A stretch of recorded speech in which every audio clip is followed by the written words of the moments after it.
எல்லாம் வல்ல இறைவனையும் எனது குருவையும் மனமொழி மெய்களால் போற்றி பணிந்து எனது பெற்றோரின் ஆசையுடன் குரல் சிந்தனையின் 7வது தொகுப்பினை தொடங்குகின்றேன்.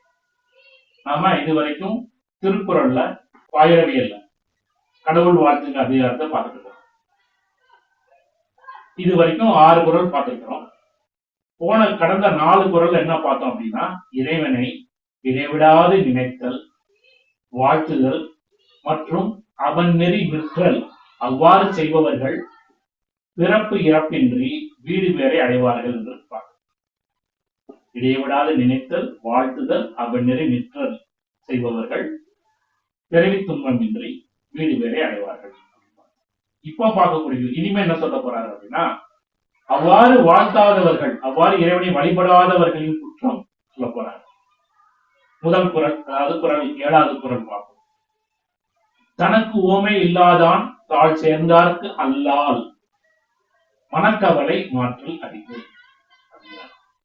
தனக்கு உவமை இல்லாதான் தாழ் சேர்ந்தார்க்கு அல்லால் அப்படின்னா என்ன? இறைவனை நமக்கு எந்த வகையும் ஒப்பிட்டு பார்க்க முடியாது. ஒரு வகையாலும் ஒப்பிட்டு பார்க்க முடியாத இறைவனின் தாள்களை சேர்ந்தவர்களை தவிர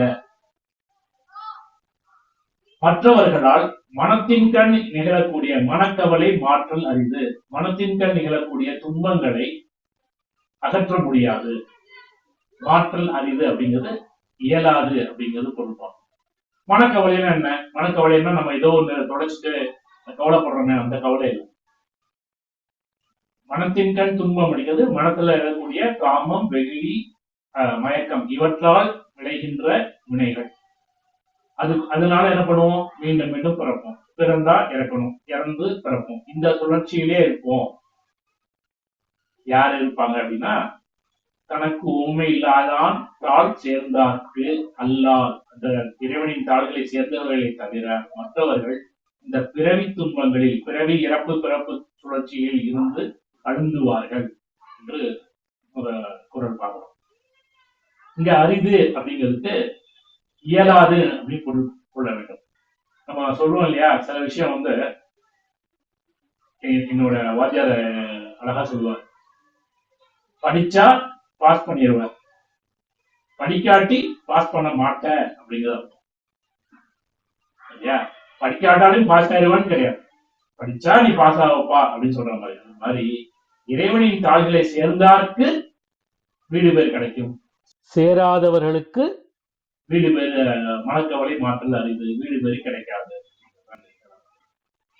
இன்னைக்கு இன்னொரு குறளையும் சேர்த்து பார்க்கிறோம்.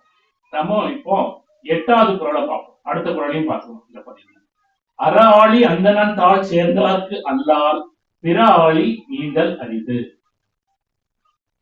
அற ஆழி அந்தணன் தாழ் சேர்ந்தார்க்கு அல்லால் பிற ஆழி நீந்தல் அரிது அப்படின்னு சொல்றாரு. என்ன அர்த்தம்? அற ஆழி அந்தணன் தாழ், அறத்தை கடலாக கொண்ட இறைவனின் தாள்களை தாளாகிய புனையை சேர்ந்தார்க்கு அல்லால் பிற ஆழி நீந்தல் அரிது. பொருளும் இன்பமும் ஆகிய பிற கடல்களை நீந்துதல் அரிது அப்படிங்கிறார். இங்கேயும் அரிது என்பதற்கு பொருள் இயலாது என்று பொருள். அறம் என்பது வந்து திருக்குறள்ல அறத்தை தான் முதல்ல சொல்றாங்க. அறம் வந்து எல்லாவற்றுக்கும் முதன்மையானது. அறம் இருந்தா தான் நமக்கு பொருளும் இன்பமும் கிடைக்கும், அல்லது கிடைத்தாலும் அதை நாம் அனுபவிக்கணும். ஆக அறத்தை முதல்ல சொன்னதுனால பிற ஆழி, பிற கடலான இன்பமும் பொருளும் இன்பத்தையும் பிற ஆழி அப்படின்னு சொல்றாங்க. இங்க என்ன சொல்றாரு அப்படின்னா, அற ஆழி அந்தணன் தாழ் சேர்ந்தார்க்கு, தாளாகிய புனை, குறள்ல வந்து புனைங்கிற வார்த்தை வரல. இது ஏகதேச உருவ அணியா சொல்றாங்க.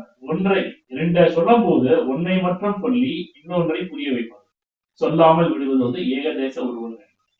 இறைவனின் தாளாகிய புனையை சேர்ந்தார்க்கு அல்லால் பிற ஆழி நீந்தல் அரிது அப்படின்னு சொல்லுவோம் இல்லையா? இங்க வந்து புனையை சொல்லல. அப்படின்னு நம்ம என்ன பொருள் கொள்ள வேண்டும் அப்படின்னா, இங்கு தாளை இறைவனின் தாள்களை வந்து புனையாக நாம பொருள் கொள்ள வேண்டும்.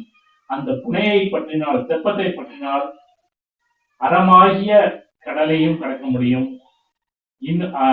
பொருள் மற்றும் இன்பமாகிய கடலையும் கடந்து நாம் வீடு பெற அறம்னா என்னன்னு முன்னாடியே உரைப்பாருக்க சொல்லியிருப்பாரு. விதித்தன செய்தலும் விளக்கின ஒழித்தலும். என்ன செய்யணுமோ அதை செய்யணும், என்ன செய்யக்கூடாதோ அதை செய்யக்கூடாது. அதான் அறம். இங்க என்ன சொல்றாருன்னா, இறைவன் அறத்தின் வடிவமாக இருக்கிறார் சொல்றார் இல்லையா? அறாளி அந்தணன் அறத்தை தன் வடிவமாக கொண்டுள்ள இறைவன். நம்ம போன குரலே பார்த்தோம். இறைவன் அறத்தை இயல்பாகவே பெற்றவன் அப்படின்னு பார்த்தோம். ஆக நம்ம அறத்தோட மோதுவது என்பது நாம் இறைவனோட மோதுவது போல அப்படின்பாரு. அப்படிங்கிறது பொருள். என்னோட ஐயா ஜெயராஜையா சொல்லும் போது, இலங்கை ஜெயராஜையா சொல்லும் போது அழகா ஒரு விளக்கம் சொல்லுவார்.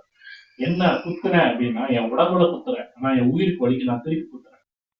அது மாதிரி நீ அறத்திலேருந்து தவறினேனா, தர்மத்திலேருந்து விலகினேனா, யார குத்துற அடிக்கிற அர்த்தம் அப்படின்னா இறைவனின் உடம்பை. ஏன்னா இறைவன் தர்மத்தையே வடிவமாக கொண்டுள்ளவன். அதனால அதுக்கான பலனை நீ அனுபவிச்சே தீரணும் அப்படிங்கிறது இந்த குரலுக்கு விளக்கம் சொல்லும் போது ரொம்ப அழகா சொல்லியிருப்பாங்க. ஆக இந்த ரெண்டு குரலையும் என்ன சொல்ல வர்றாருன்னா, இங்கேயும் சேர்ந்தார்க்கு அப்படின்னு வார்த்தைய போடுறாங்க. சேர்ந்ததுலாம் என்ன பார்த்தோம்? இடைவிடாது நினைத்தல். ஆக இந்த இரண்டு குரலும் இறைவனை இடைவிடாது நினைக்காதவர்களுக்கு வரக்கூடிய துன்பத்தை சொல்றார். துன்பம்ங்கிறது அவர்கள் மீண்டும் மீண்டும் பிறந்து பிறவை சுழற்சியில், பிறப்பு இறப்பு சுழற்சியில் அழுந்துவார்கள் என்று கூறப்பட்டது. ரெண்டு குரல் பார்த்தோம். ஒண்ணு, தனக்கு உவமை இல்லாதான் தாழ் சேர்ந்தார்க்கு அல்லால் மனக்கவலை மாற்றல் அறிந்து. தனக்கு எந்த விதத்திலும் உவமை இல்லாத இறைவனாகிய அவன் தாள்களை சேர்ந்தார்க்கு, இடைவிடாது நினைப்பவர்களை தவிர மற்றவர்களுக்கு மனத்தின் கண் எழக்கூடிய காமம், வெகுளி, மயக்கம் இவற்றால் விளைகின்ற நன்மை தின்மையினால் மீண்டும் மீண்டும் பிறந்து அதில் அழுந்துவார்கள். அது 7வது குரல். 8வது குரல் என்னது? அறாளி அந்தனத்தால் சேர்ந்தார்க்கு அல்லால் பிற ஆழி நீந்தல் அறிவு. அறமாகிய கடலை, இறைவனின் தாள்களை, துணையை நாம் சேராவிட்டால் பிற ஆழியாகிய இன்பம், பொருளும் இன்பமும் ஆகிய கடலை நாம் கடக்க முடியாது. அடுத்து என்ன சொல்ல போறாரு அப்படிங்கிறத அடுத்த பதிவுல பார்ப்போம். நன்றி, வணக்கம்.